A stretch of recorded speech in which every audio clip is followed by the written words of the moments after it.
How to lock, hide, and unhide apps on iPhone or iPad. In this guide, I'll walk you through how to lock an app with Face ID or Touch ID, how to unlock it, and how to hide and unhide apps from your home screen. To get started, touch and hold the app you'd like to lock directly from your home screen.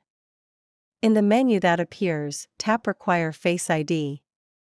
This will activate a privacy lock that requires Face ID, Touch ID, or your passcode every time you open the app or view its contents, even in Spotlight search or notifications. When you're ready to remove that lock, just touch and hold the app again and tap Don't require Face ID.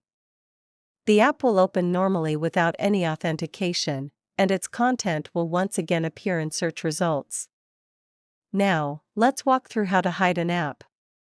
Touch and hold the app you want to hide. This works for both Apple and third-party apps downloaded from the App Store. Then tap Require Face ID, followed by Hide and Require Face ID.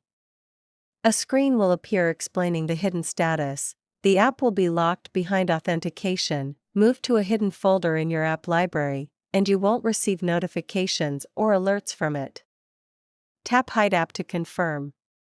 To access a hidden app, swipe all the way to the app library, then scroll down and open the hidden folder.